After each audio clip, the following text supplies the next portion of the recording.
நான் தமிழ் சார் பாகம் 3 பாகம் 2ல் வந்து இளையராஜா பற்றி சொல்லிட்டு இருக்கும்போது பேச்சு வந்து கட் ஆகிடுச்சு. அதாவது இளையராஜா என்ன சொன்னார்னா, அறிவு வந்து தாய் வயிற்றுலேருந்து வரும்போது வரல, வெளியில் வந்து தான் வருது, கிடைக்கிது அப்படின்னு சொன்னார்.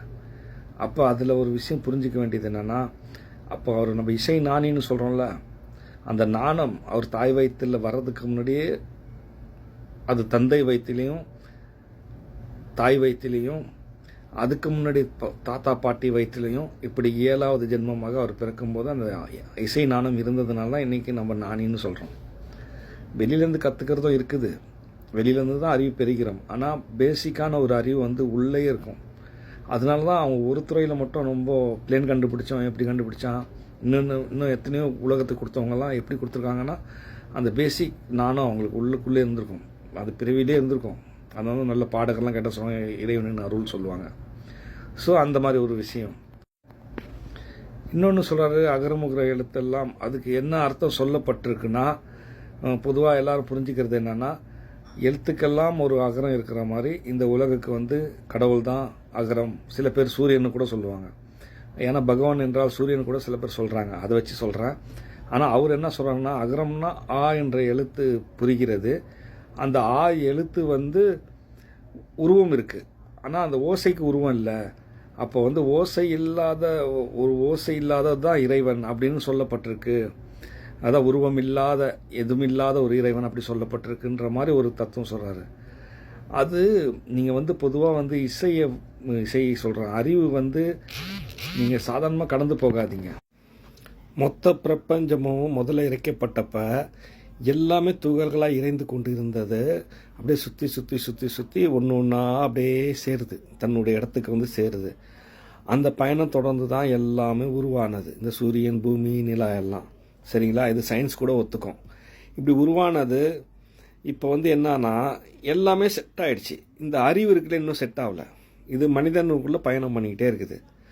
அந்த அறிவு வந்து ஒரு இடத்துக்கு வரணும். அதுவும் ஆன்மீகத்தை பொறுத்த வரைக்கும் எல்லாரும் ஒரு விஷயத்தை ஏற்றுக்கணும், அந்த இல்லை என்ற இறைவன். மற்றபடி நீங்கள் எந்த மதத்தில் இருக்கணும் அந்த மதத்தை தான் ஃபாலோ பண்ணி ஆகணும், அது வேறு விஷயம். ஆனால் அந்த ஒரு விஷயத்தை நம்பணும், இல்லை என்றவனும் ஒருவன் இருக்கிறவன் அவன்கிட்ட மன்னிப்பு கேட்க வந்தாங்க அப்படின்ற ஒரு விஷயத்தை நோக்கி பயணம் பண்ணுறதுனால தான் இந்த மாதிரி எல்லாரும் வித்தியாசமாக பேசுகிறாங்க.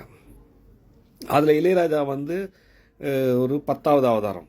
எப்படின்னா இசையை பொறுத்த வரைக்கும், அவர் இசையை பொறுத்த வரைக்கும் தான். அதனால தான் மற்றதை பேசும்போது கொஞ்சம் சொதப்புற மாதிரி இருக்கும். அப்படி தான் அவர் சொல்கிறாரு, அந்த அகரம் எழுத்து ஆ அப்படின்னு சொல்லிட்டு, அந்த 2வது நான் வந்து அகரம் எழுத்து ஆ வந்து இல்லை அக்கா நான் சொல்லிட்டு இருக்கேன். அப்புறம் இன்னொன்று சொல்கிறாரு, ஓசைக்கு உருவம் இல்லைன்னு. நான் ஓசைக்கு உருவத்தை காட்டினேன். இதுதான் ஓசையின் உருவம், இது ஒரு அணு. சரிங்களா? இது வந்து இது கூட நான் கல்கி பாகம் 24ல் 10ஆம் தேதி 3வது 25 அன்னைக்கு நான் போட்டேன். இந்த உருவம் வந்து ரொம்ப சின்னது, ரொம்ப கொரோனா வைரஸோட கோடி மடங்கு சின்னது. ஆனால் இந்த உருவம், இந்த ஓசை வந்து எல்லாம் சொல்லுவாங்க காற்றின் வேகத்தில் ஓசை நகருதுன்னு. காற்றின் வேகம் இல்லை, அது ஒலியின் வேகத்தில் வருது. ஆனால் நம்ம காது வரைக்கும் அது ஓசையாக வெளியே கேட்குறதுக்கு வருதுன்னா அது காற்று தான் அதை ட்ரான்ஸ்ஃபர் பண்ணுது. அவ்வளோ நுணுக்கமானது இந்த இது இங்கே இருக்குது. இப்படிலாம் அந்த உயிரணுக்கள் வந்து பிறந்த உடனே செத்துரும். பிறந்த உடனேனா ஒரு செகண்ட் இப்படி சொல்லதுக்குள்ளே கோடான கோடி இது பிறந்து செத்துரும். அது 100 வருஷம் வாழ்க்கையும் வாழ்ந்துடும். இதெல்லாம் அவங்களால கற்பனை கூட பண்ணி பார்க்க முடியாது, இதெல்லாம் எப்படி நிகழ்கிறதுன்னு. அது அவ்வளோ ஒரு ஆச்சரியமான ஒரு விஷயம். அப்போ அப்படி உருவம் இருக்கும்போது நான் என்ன சொல்ல வரேன்னா, அகரம் எழுத்து அப்படின்னா எத்தனையோ எழுத்துக்கள், எத்தனையோ மொழிகள் இருந்தாலும் அகரம் எழுத்து அப்படின்னு பார்க்க போனீங்கன்னா வந்து 24 மணி நேரமும் இந்த மெடிக்கலில் போட்டிருப்பாங்க 24/7ன்னு. அதாவது 24 மணி நேரம் 7 நாட்கள், அதாவது நான் ஸ்டாப் தொடர்ந்து. அப்படி பார்க்க போனால் இந்த அகரம் எழுத்து வந்து 247 எழுத்து தமிழில் இருக்குது. அப்படி சொல்கிறாங்களே, 247 எழுத்துக்கள் அவங்க கொண்டு வந்து வச்சுருக்காங்க பாருங்கள் அந்த அகரத்தில். அந்த எழுத்து தான் அகரம் அப்படின்ற ஒரு கணக்கு நானும் சொல்லுவேன். அப்போ எல்லாரும் சொல்கிற மாதிரி அவர் ஒரு கருத்து சொல்கிறாருல்ல, அந்த இது அதில் இருக்குது. சரிங்களா? அப்புறம் ஆதி பகவான் முதற்குன்னா அப்புறம் பகவான் முதற்கொண்டு தான் எல்லாமே. அப்புறம் அந்த அவர் வந்து இல்லைன்னு சொல்கிற ஒரு விஷயம் இருக்குன்னு நான் சொல்லிட்டாலும், ஆனால் இல்லை என்ற இறைவனை பற்றி தான் நான் பேச வருகிறேன். அதாவது 24 மணி நேரம் 7 நாட்கள், அதாவது நான் ஸ்டாப்பாக இருக்கக்கூடிய எழுத்துக்களுக்கு இடையிலே இல்லை என்ற இறைவனும் ஒருவன் இருக்கின்றான். அவன் மூலமாக தான் இதெல்லாம் இருக்குது அப்படின்ற ஒரு கருத்தையும் என்னாலையும் சொல்ல முடியும். இப்போ இந்த கருத்துலாம் சொல்கிறதுனால என்னன்னா, இப்போ எல்லாம் 10 அவதாரம்னு ஒன்று சொல்லிட்டாங்க. இப்போ 10 அவதாரம் என்பதை தான் முக்கியமாக புரிஞ்சுக்கணும். இது வந்து நான் தொடர்ந்து 10 அவதாரம்னு சொல்கிறது என்னத்துக்குன்னா, எழுத்துக்கு அவதாரம் கிடைக்குது. இந்த 1ன்னு கண்டுபிடிச்சாங்க, 2ன்னு கண்டுபிடிச்சாங்க, இப்படி எத்தனையோ எழுத்தில் வரலாறு இருக்குது. கடைசியில் 10ன்னு ஒரு எழுத்து வச்ச பிறகு தான் அதுக்கு முழுமை கிடைக்குது, அந்த 10.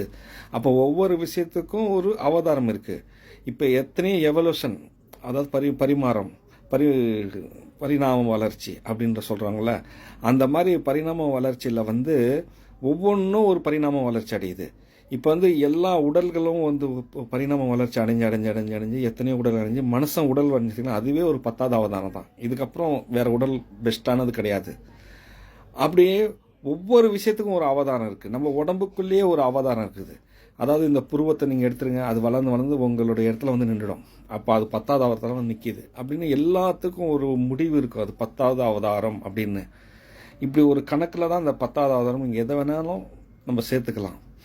அப்படி தான் ஒவ்வொரு கடவுளும் வந்துட்டு 10வது அவதாரம் ஒன்று வரோன்னு சொல்லிட்டு அவங்கவுங்க ஒரு இது சொல்லும் பொழுது, அவங்களுக்குள்ள நாணத்தில் ஒன்று சொல்லும் பொழுது அவங்களுக்கு தெரியும் நம்ம முழுமையாக சொல்லலை, இதுக்கப்புறமும் ஒருத்தவங்க வந்து தான் முழுமைப்படுத்தணும்னு நிறையா பேர் நிறையா சொல்லியிருப்பாங்க. ஆனால் ஒவ்வொருத்தவங்களும் ஒவ்வொரு விஷயத்த ஒரு கடவுள்.